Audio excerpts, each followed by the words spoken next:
A Tale for Halloween. Babette and Antone were the children of a very poor woodcutter. They lived in a little cottage on the side of a steep mountain, and the mountain looked upon a great forest. Now though their father toiled in this forest from dawn until dark, he could earn but little. Wood in that region was plentiful, and woodcutters were numerous.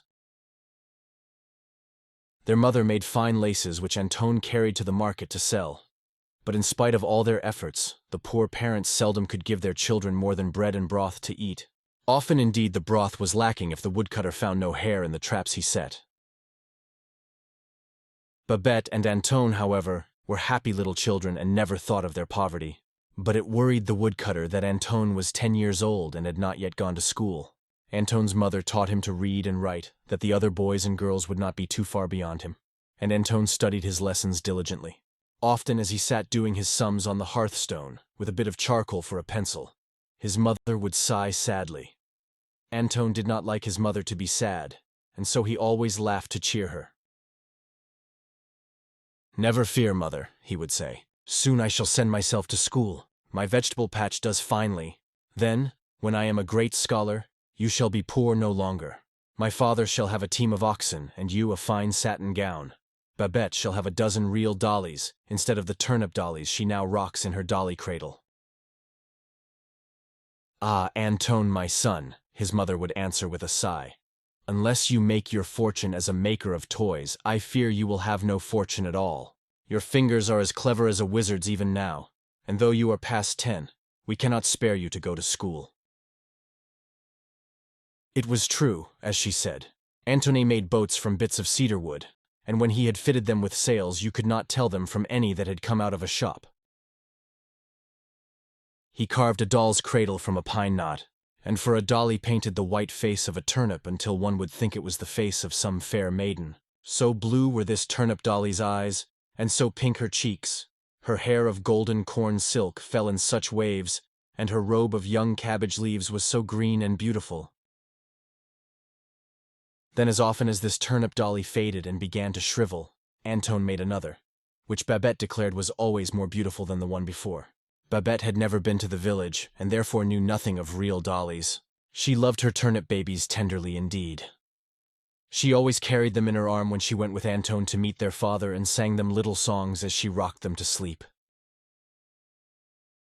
Now it happened one night in the season of Halloween that Antone sat carving jack-o'-lanterns to sell in the village. Babette, who was rocking her dolly to sleep, sat watching him. Being but 6, she knew nothing about the fun which comes with Halloween, and so she listened round-eyed with wonder to Antone, who knew all things about jack-o'-lanterns. When she heard that boys and girls dressed like goblins and witches frolicked in the village streets, Babette made up her mind to frolic too. "How fine it must be!" she cried, clapping her hands. "Halloween must be quite like Christmas." "Not quite so fine as Christmas, Babette," answered Antone, as he carved the teeth in the last jack-o'-lantern. "But Halloween is very fine nevertheless. It is comical to see the jack-o'-lanterns bobbing up and down with their faces grinning in the candlelight. And on Halloween the boys and girls play pranks on their elders that they would be well switched for at any other time, but everyone laughs and is gay on that night." Antone finished the jack-o'-lantern and piled it with a dozen more in his little cart. He would sell them all in the village when he took his vegetables to market the next day. No one else could carve such splendid pumpkin faces as Antone. "Then let us go and play pranks in the village too, Antone," cried Babette. "Mother will make us goblin dresses, and there is still one great pumpkin in your garden for a jack-o'-lantern. Oh, what a frolic we shall have!" "Babette!" exclaimed Antone in astonishment. "Wherever did you get such a notion? The frolic in the village is not for us. Mother has no time to make us goblin dresses, and if she did, she has no goods. Besides, how should we find our way home through the forest?" "You know the way through the forest, Antone," insisted Babette. "And if Mother cannot make us goblin dresses, we can go without. It will be dark, and our jack-o'-lantern will be as fine as any. Do come," she begged. "I have never been to a Halloween frolic." "Now, Babette, I tell you we cannot go to the village tomorrow night. answered Antone. "I could not find my way home through the forest after dark, and we would both be lost. Be a good girl, and do not tease any more." Antone spoke sternly, and Babette burst into tears. She was very fond of her own way, and when she could not have it, sometimes she was a very naughty little girl. She sobbed and wept so piteously that Antone found it hard to refuse her. However, he dared not go to the village at night, as he feared to lose his way in the forest. So Antone trotted Babette on his knee and whispered that he would buy her chocolate. But she only wept the harder. "Now, Babette," cried Antone at last, when Babette showed no signs of stopping, "I cannot take you to the village, but if you are a good girl and stop crying at once, I will make a little Halloween frolic just for you and me. Now promise me you will not cry anymore." Babette dried her eyes and promised. She wished a Halloween frolic, but whether she frolicked at home or in the village mattered not at all. "Will we wear goblin dresses or ghost dresses, Antone?" she asked. Antone puzzled a moment before he answered. "Oh, ghost dresses, I think," said he. The next day Babette was very good. She helped Antone gather his vegetables for market, and when he returned sat beside him quietly while he carved the last pumpkin from his garden. When the jack-o'-lantern was finished, Antone lighted the candle just for 1 second so that she might see it grinning in the light. Babette clapped her hands, but he held up a warning finger. The Halloween frolic was to be a secret. After supper the children went to bed as usual, but instead of undressing, they pulled their white nightdresses over their heavy coats. "They will do for ghost dresses," whispered Antone when all was still. And they crept softly out. In the moonlight, the jack-o'-lantern was grinning broadly to greet them. "Pumpkin is smiling at us," laughed Babette. She was very happy, for her frolic was about to begin. Antone struck a match to light the candle, but there was no candle in the jack-o'-lantern. "I put the candle in, I know I did," said he in surprise. He searched in the dark, and Babette stopped her laughing. Antone looked about, and there beneath the bench lay the remainder of his precious candle. It was chewed to bits, and the wick was in shreds. "Oh, Babette!" cried he. "A wicked rat has stolen our candle, and I paid a whole penny for it too." "Oh, the bad rats!" cried Babette, bursting into tears. She stamped her foot and sent the jack-o'-lantern rolling off the bench. It struck the earth with a bump and dented its nose a trifle. "Now, Babette, what a baby you are! See what you have done," cried Antone. He stooped to pick up the pumpkin, but the pumpkin was too quick for him. "Oh, no, you don't," laughed Pumpkin in a thick, throaty sort of voice. "Babette smashed my nose a little, but that's no matter on a Halloween night. Goodbye, boys and girls," he called airily and rolled swiftly down the hill. "You come back here. You're my pumpkin," cried Antone and started after the runaway. Babette followed, weeping and crying aloud. "Oh, my Halloween frolic! Oh, my Halloween frolic!" she mourned. "Now we have no jack-o'-lantern and no candle either." "But just you wait until he rolls down into the vegetable garden," shouted Antone, as he chased the swiftly rolling pumpkin. "He'll have to stop at the hedge." He took his little sister's hand that she might run faster. Pumpkin rolled along just in front of them, but always just out of their reach. When he reached the hedge, he gave a great leap and landed directly in the vegetable patch. "Come on, you turnips! Come on, you carrots!" called Pumpkin as he rolled along. At his words, the carrots and turnips tore themselves from their beds and followed after him, shouting. "Come on! Come on!" called Pumpkin, and parsnips and beets followed the carrots and turnips. "Look at Antone following us!" yelled Pumpkin, and all his vegetable followers turned and laughed in derision. "Ordinary nights you may be master, Antone," cried they, "but not on Halloween. This is our night." "Well, you wait until I catch you and then see how hard you'll laugh," called Antone angrily. To see his vegetable patch laid waste made him furious. "But you'll wait until you catch us before you punish us, won't you, Antone?" they answered mockingly.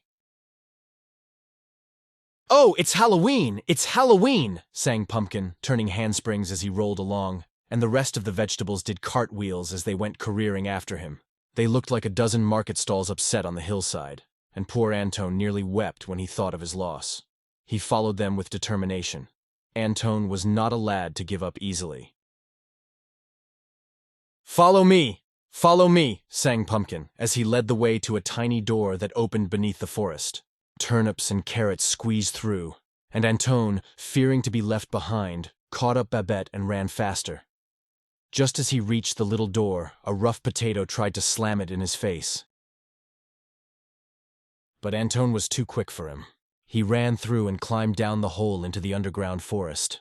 There he continued the chase, but the ground here was springy and elastic, and with each step Antone began to gain on the vegetables. Babette's fatigue left her, and she shook herself free of Antone's hand. "We'll catch up to them," declared Antone as they ran along. Even as he spoke, Potato stubbed his toe, and Babette caught him. She held him firmly, although he squirmed and tried his best to get free. "Help! Help!" bawled Potato when he saw he was a prisoner. "Oh, Pumpkin, wait for me!" he cried. The tears streamed from every one of his eyes, and he looked truly sad. At his cries, Pumpkin turned around, and all the vegetables followed their leader. "Come now, Antone," began Pumpkin in a persuasive voice. "You might let us have one night off, you know. Halloween is our night." Somewhere on his run, Pumpkin had picked up 2 twigs, and on these he now balanced himself rather unsteadily and thrust his leaves in the place where his pockets would have been if he had had pockets. He looked so very jolly, and his grin was so very broad that Antone was inclined to give up the prisoner, but just then he thought of the ruined vegetable garden and grew angry again. "It is all very well for you to be polite, Pumpkin, and try to beg off your friend," said Antone. "But this is the very fellow that tried to slam the door in my face not 2 seconds ago." "Oh, Antone," cried Potato. "That's wrong. It was 3 seconds ago, as true as I live. I looked at my watch just as I was trying to pinch your nose in the underground door, and it's quite 3 seconds ago. Maybe it's 4. "Oh, hush up," cried Pumpkin. "That's no way to talk when you are trying to beg off. Let him off for my sake, Antone," he continued in a most winning voice. "You'd get everlastingly tired of being in bed yourself. You know you would. See if you wouldn't take the first chance to kick up your heels if you could get it." "But, Pumpkin," replied Antone, "think of my vegetable garden. It is ruined. I was saving all my vegetable money to go to school, and now I cannot go for ever and ever so long. Besides, how could I know you got tired of being in a bed? You never spoke to me before."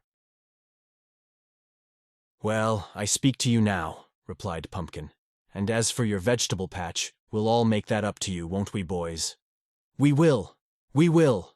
called the vegetables in chorus, and the Potato and Babette's little fist yelled the loudest of all. "There now, you see we mean no harm," declared Pumpkin. "So let Potato go. Then you can both join us in our Halloween frolic." At the magic words, "Halloween frolic," Babette put Potato down at once. She was bound to have her fun, and after all, the vegetables seemed to be a jolly lot. So peace was made, and the children followed the bobbing turnips and onions. Then shouts were heard, and Pumpkin ordered a halt. Presently they were joined by a dozen or more cabbages. "You're nice ones," panted the cabbages. "There we sat in the storeroom waiting for you to call us. And the first thing we knew we saw you pelting off down the hill like mad things." "My gracious," said a very stout cabbage, who was terribly out of breath. "I'll have to take off my outer leaves before I go another step. I feel as though I were boiled." Antone recognized the cabbages at once. "You are Father Minette's cabbages, are you not?" he inquired politely as they marched along. "Why, if it isn't little Antone, the woodcutter's son!" exclaimed the very stout cabbage. "Yes, we come from Minette's farm. Mother Minette saved us for pickle, but we fooled her and slipped out of the storeroom when she was not looking. Oh, we cabbages are not so green as we look." The cabbages all laughed, and Antone was surprised to find that he laughed too. As they went marching on, Pumpkin sang and danced in the lead, and onions and carrots echoed his hearty songs. Presently great black cats with shining yellow eyes stepped from behind the trees, and each cat was soon joined by its mistress, who was no other than a real witch in tall peaked hat and carrying a broomstick. The cabbages, who were a friendly lot, introduced Antone and Babette to these witches, and the witches seemed pleased to meet the children. "They do not seem to be wicked witches, do they, Antone?" whispered Babette. "Oh, my dear," replied a witch who overheard. "We are not a bit wicked on Halloween, you know. Any other night I would probably do you a mischief. It is my nature, you know." She reached in her bag and handed Babette a peppermint. Babette, who was very fond of peppermint, ate it up with all haste. "You shouldn't do that, my dear," reproved the witch. "It is seldom witches give peppermints, and when they do, the peppermints should be treasured. Here is another to keep for your pocket, and then you will never be without a peppermint when you want one." And she handed Babette another. Babette curtsied so prettily that the witch was charmed, and took her to ride on her broomstick. It was the gayest company one ever could imagine, as they marched along. Every vegetable was singing a different Halloween song in a different key, and they all had voices that sang out of tune by nature. Babette, her little white nightdress flying in the breeze, was riding on the witch's broomstick and singing loudly as the rest. When they reached the dancing floor, it was lighted with millions and millions of glowworms, and an orchestra of 10,000 frogs hummed lively tunes in their throats. Pumpkin seized a handful of glowworms and put them in his head. Then, with his features all aglow, he cried out, "Ready for the dance!" Instead of taking partners, the vegetables just plunged onto the floor and began to jump about like mad. If they fell down, they did not jump up at once, but rolled around the floor most good-naturedly. They looked so like vegetables boiling about in a great soup kettle that Antone thought he should die of laughing. The witches took their brooms and began a sort of ladies' change figure, while they chased their cats around the edge of the circle. Babette danced hardest of all. She knew no more of dancing than any carrot or parsnip, but she capered wildly, singing at the top of her voice. "Come and dance too, Antone," called Babette, as she went jumping past her brother. But he shook his head and laughed. "I am too big for such nonsense," said he. "I am 10, you know." "What nonsense!" cried a witch who was chasing her cat close by. 10 is exactly the right age to have fun. She raised her broom playfully, and before he knew it, she swept Antone into the middle of the dance. Pumpkin, his grinning features all aglow, went flying past and made Antone feel proud. Pumpkin was certainly the handsomest vegetable of the lot. As the night grew later, the frogs hummed faster, but hum as fast as they would, they could not keep up with the frisky vegetables. Beets and cauliflowers continued to bob up and down like mad. Cabbages from Minette's farm lost leaf after leaf. Carrots and onions grew battered from much tumbling about, and the merry din of song and laughter grew louder and louder. "Let's play blind man's buff," called Antone. "I'll be it and show you how to play." He tied the handkerchief over his eyes, and the witches and their black cats went darting hither and thither. The vegetables were so pleased with this new game that they would play nothing else. They might have been playing it yet had not a cock crowed suddenly. "Good gracious me," cried a witch. "The glowworms are all gone out. It's nearly morning. All who are going back to the vegetable patch had best be on their way." "Not I," cried Pumpkin. "I've done with vegetable patches forevermore." "Not we," exclaimed the cabbages. "We're going to turn savage and be wild cabbages for the rest of our days. We shan't go back to Mother Minette's pickle jars." Straightway, every vegetable began to raise its voice and declare it would not go back to Antone's patch. "Oh, hush, all of you," cried the witch. "Stay in the woods for the rest of your life if you like. It is nothing to me. But what of Antone and Babette? Who is to take them home?" "Well, ma'am," replied Pumpkin with a low bow, "we thought that you might be good enough to give them a ride home on your broomstick." "But, Pumpkin!" cried Antone in dismay. "You promised to make it up to me if I let Potato go, and I think you should all return with me." "I shall not have any vegetables if you all remain in the woods." "Never worry about that, Antone," replied Pumpkin with a lordly air. "Here is a purse for each of you, and if you take good care never to lose them, you will have plenty of gold forever. Isn't that true, boys?" "True as we're not going back to the farm," cried the cabbages. "You had best hurry and plant yourself before it grows daylight, Pumpkin," they warned, and began to dig holes in the earth. Before Antone and Babette had mounted the witch's broomstick, all the carrots and turnips and even Pumpkin were all tucked up in their sandy beds. They called a faint goodbye as the children sailed off with the witch. "Oh, what a beautiful Halloween frolic," sighed Babette, as she leaned her head on Antone's shoulder and fell fast asleep. The broomstick flew with the swiftness of an eagle, and the witch warned Antone to hold Babette with a firm grasp. One by one the stars went out as they sped across the sky. The black cat steered and seemed to know the exact way to the woodcutter's cottage, for just as the dawn was breaking, the broomstick glided down to Babette's window. The witch shook hands with Antone, and the black cat politely jumped off to help Antone with his little sister. Before the good creature could mount again, the broomstick was off like whirlwind, and it was left behind. "This broomstick is so wild I cannot stop it," called the witch from the clouds. "Keep good care of my cat until next Halloween." Antone put Babette in her little crib and made the black cat a comfortable bed in the kitchen. Then he lay down to sleep and dreamed of the Halloween frolic until he was wakened by his mother. "Come, Antone," she cried. "I have good news for you.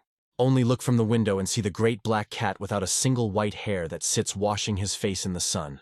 Such a cat coming to us on Halloween will surely bring us good luck. But come, my child, get up, for the sun is high, and it is time for you to dig your vegetables for market." "My vegetables have gone wild in the forest," muttered Antone. "But it is no matter, for here is a bag of gold which they gave me. The cat is the black cat of the witch who brought us home on her broomstick. So let me sleep, mother, for I am weary with dancing at the Halloween frolic." He closed his eyes and slept again, while his mother examined the leather bag. "Antone, my son!" she screamed. "Here is gold yellow as a pumpkin. Where have you been to gather such wealth?" She shook him and gave him no peace until he waked fully and told the story. Even then his mother did not believe it, but threw up her hands and wept that her son should thus rave with fever. The woodcutter and Babette came running to see what had happened, and at the sight of the second bag of gold, the poor woman grew calmer. Babette showed the peppermint which the witch had given her, and the mother doubted no more. "To receive a peppermint from a witch is surely a mark of great favor," said she, and began to laugh through her tears. "I thought I was dreaming, or that Antone raved of fever, for never in my life had I seen so much gold. It is like the fairies to bless the children of the poor," said the woodcutter. "Now Antone will go to school, and mother will have a handsome dress and shawl." "And is it not as I said?" cried his wife. "A black cat coming on Halloween would bring us good luck, and here is the luck already." It would have been hard to find a happier family than the woodcutters as they set out for the village that day. When it was told that the woodcutter was looking for a pair of oxen, some folk laughed outright. The woodcutter was too poor to feed a pair of canaries, they declared. But when it became known that the woodcutter's wife had bought a new dress and a golden ring, they began to wonder who had died and left the woodcutter a fortune. Antone told the tale of their wealth to those who questioned him, and straightway the village children ran to throw their jack-o'-lanterns from the roofs and high places. But their pumpkins broke or stayed on the ground below where they had fallen. It was no longer Halloween, remember. At noon, when the woodcutter and his family sat down to dinner in the village inn, the landlord threatened to charge a penny from all who stood gazing through the windows. Some folk scoffed openly and declared it was a tale to tell children and dullards. But there were the 2 leather bags filled with gold. The greatest marvel of all was that no matter how much the woodcutter or his wife spent from these, the bags always remained brimful of gold. Antone chose a pair of steel skates in the village shop and bought an armful of books for which he had longed. Babette, however, with her usual perverse ways, would have none of the dollies in the village toy shop. They were ugly, she declared, and their cheeks were not pink and beautiful as were the turnip dollies Antone made for her. And ever after that, the woodcutter and his wife were no longer poor folk. They had white bread and even butter every day of their lives, and on Sundays and holidays they had roasted fowl for their dinner. Antone went to school, and Babette had an embroidered frock which was the envy of every child in the village. Their mother no longer sighed as she went about her household tasks, and neither did she strain her eyes making fine laces for market. Instead, she rode proudly on the seat of her husband's ox cart when he delivered wood in the village. Sometimes she even drank tea with the mayor's wife. Visitors from far and near went to see the famous spot where Antone's vegetables all ran away one Halloween night. And to this day there lives not a man who can make grow on that land cabbages or turnips or any other vegetable. although in a spot in the forest, not far off, cabbages and pumpkins and all such vegetables grow wild.